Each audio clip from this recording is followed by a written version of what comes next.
नमस्कार, मी आनंद पिंपळकर. सर्वात प्रथम म्हणजे आता जो हा व्हिडिओ बनवतोय हा मी स्वतः लिहिलेला नाही आहे. हा व्हॉट्सअप फॉरवर्ड आलेला आहे आणि ज्या कोणी लेखकांनी लिहिलं असेल त्यानं माझ्या मनातलंच लिहिलं आहे, म्हणून त्याचे मी आभार मानतो आणि हा व्हिडिओ सादर करतो की मुलांची खरंच लग्न करायची आहेत का नुसती नाटकं करायची आहेत. आपण पाहतो की हल्ली लग्न चांगले मुलगा मुलगी असूनही होत नाहीत. का? कारणं असंख्य आहेत. जसं की कमी शिक्षण आहे, नको. पगार कमी आहे, नको. खेड्यात राहतो, नको. शेती नाही, नको. स्वतःचे घर नाही, नको. घरात सासू सासरे आहेत, अरे बापरे, मग नको. शेती करतो, अजिबात नको. धंदा करतो, काय सांगावं, खड्ड्यात जाईल, नको. शहरापासून फार लांब राहतो, नको. माझं आयुष्य या शहरात गेलंय, त्या शहरात मी कसं ॲडजस्ट करेन.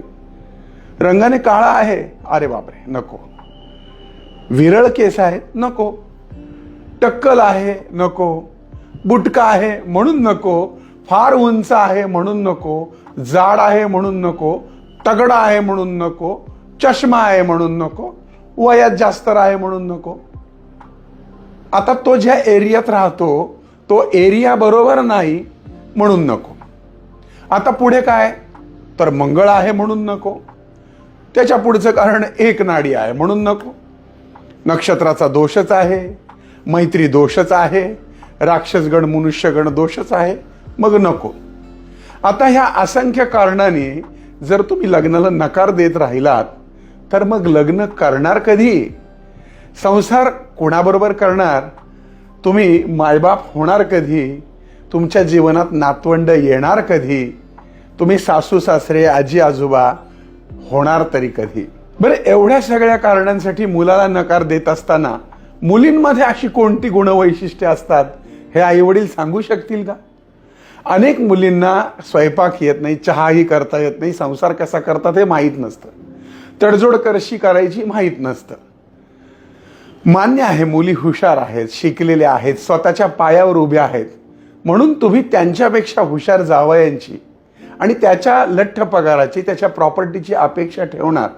मग त्या अपेक्षा पूर्ण नाही होत म्हणून स्थळांना नकार देत राहणार आणि या सगळ्या कारणामध्ये मुलीचं वय मात्र वाढत राहणार. या सगळ्यात नुकसान होतंय ते कमी पगार असलेल्या चांगल्या स्वभावाच्या निर्व्यसनी मुलांचं, ज्यांना मनापासून जोडीदार हवा असतो पण मुलींच्या आणि त्यांच्या आईवडिलांच्या, काही त्यांच्या नातेवाईकांच्या वेल सेटलच्या व्याख्येमध्ये ते बसत नाहीत, त्यामुळे ही स्थळं मागं पडतात. शेतकऱ्यांच्या मुलांच्या बाबतीत तर फारच प्रॉब्लेम. शेतकरी असणाऱ्या मुलाला मुली मिळतच नाहीत.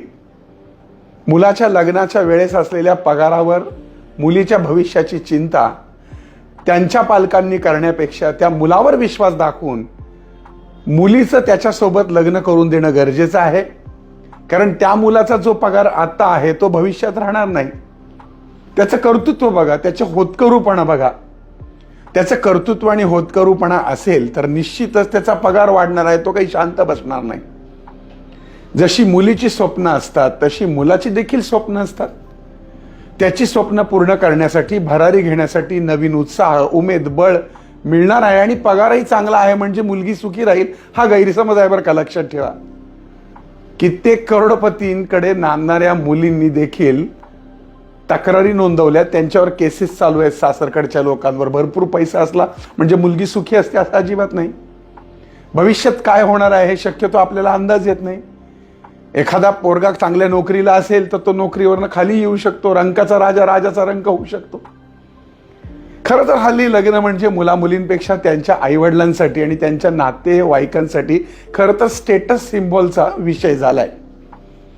माझा जावई डॉक्टर आहे, इंजिनियर आहे, MBA आहे, MCA आहे हे सांगण्यात आणि एवढं लाखाचं पॅकेज आहे, तेवढं लाखाचं पॅकेज आहे सांगण्यात पालकांना मोठेपणा वाटतोय. आणि तसं स्थळ मिळावं यासाठी प्रत्येक मुलीचा आणि मुलीच्या आईवडिलांचा आणि नातेवाईकांचा प्रयत्न असतो. पण सर्वांनीच अशा अपेक्षा ठेवल्या तर बाकीच्या मुलांनी करायचं काय? त्यांची लग्न कशी होणार हा प्रश्नच आहे. पूर्वीच्या काळी जेव्हा लग्न व्हायची त्यावेळेस मुलं मुली एकमेकांना पाहायचे देखील नाही, लग्न लावून दिली जायची. म्हणून काय घटस्फोट व्हायचे का? तेव्हा ॲडजस्टमेंट केले जायचेच ना. उलटं घटस्फोटाचं प्रमाण तेव्हा कमी होतं. पण जेव्हापासून लग्नामध्ये माणसापेक्षा शिक्षण, पैसा, प्रॉपर्टी याला महत्त्व आलंय तेव्हापासून घटस्फोटांचं प्रमाणही वाढलंय, हे सत्य विसरून चालणार नाही.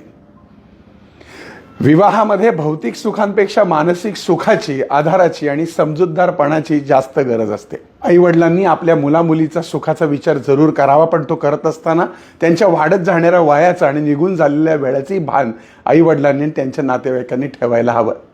कुठेतरी थांबायला हवं आणि अपेक्षांवर अडून न बसता तडजोड करून पुढे जायला हवं, कारण अपेक्षा ह्या कधीच न संपणाऱ्या असतात. ज्योतिषशास्त्रीय प्रॅक्टिस करताना मुलांची लग्न कधी होईल हे विचारायला ज्यावेळेस 35, 38, 40 वर्षांचे लोक येतात, तेव्हा मला हसू वाटतं आणि मला आश्चर्य वाटतं की जर 35-40व्या वर्षी जर तुम्ही लग्न करणार तर तुम्हाला मुलंबाळं कधी होणार, ती मोठी कधी होणार आणि त्या मुलाबाळांचा आनंद तुम्ही कधी आणि कसा घेणार. लक्षात घ्या, आज आहे ते उद्या नाही, उद्या आहे ते परवा नाही. त्यामुळे आताचा क्षण आनंदामध्ये काढून संसाराला सुखी सुरुवात करा. प्रत्येकाला 100% मनाप्रमाणे मिळतंच असं नसतं, त्यामुळे जे मिळेल त्याच्यामध्ये आनंद माना. तुमच्या मुलीच्या किंवा जावयाच्या पायात लक्ष्मी असेल तर निश्चित प्रगती होणार. बऱ्याचदा असं पाहण्यात येतं की सासरा म्हणतो की मुलाचं स्वतःचं घर नाही.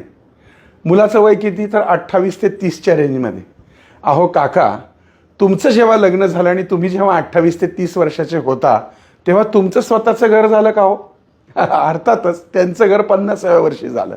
त्याच पद्धतीने त्यांना असं वाटतं की 25 ते 30च्या रेंजच्या मुलाची एवढी प्रगती असावी की बास रे बास, त्यानं मुलीला मर्सिडीजमध्येच फिरवावं. तर लक्षात घ्या, थोड्याशा अपेक्षा कमी करा. मी मुलीच्या वडिलांना दोष देतो अशातला भाग नाही. बऱ्याचदा असं पाहण्यात येतं की मुलांची लग्न करायची आहेत, पण ज्यावेळेस फोन केला जातो की तुमची मुलगी किंवा तुमचा मुलगा लग्नाचा आहे का, त्यावेळेस समोरच्या व्यक्तींकडनं रिस्पॉन्सच दिला जात नाही. फोन उचलले जात नाही, उचललं तर बोललं जात नाही, बोललं तर भेट घेतली जात नाही. अगदी कांदा पोहे आता तर तो विषय मागच राहिलाय.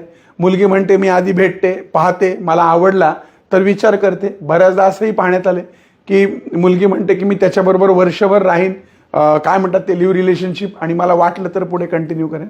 नाही चालत असं. तेव्हा काळजी घ्या. आता तर नवीन एक ट्रेंड वेगळा चालला आहे की मुलींशी लग्न करतायत आणि मुलांशी लग्न करतायत. ठीक आहे, हा ज्याचा त्याचा व्यक्तिगत स्वातंत्र्याचा भाग आहे आणि कायदा सुद्धा त्याला जर मान्यता देतोय, तर माझं त्याच्याबद्दल काही म्हणणं नाही. परंतु अपेक्षांचं ओझं मात्र कमी करा, म्हणजे लवकरच आपल्या मुलाबाळांची लग्न ठरतील. हा लेख मी लिहिलेला नाही, ज्यांनी कोणी लिहिलाय हा मला व्हॉट्सअपवर आला होता, त्या अज्ञात लेखकाच्या आभारासह मी सादर करत आहे. धन्यवाद.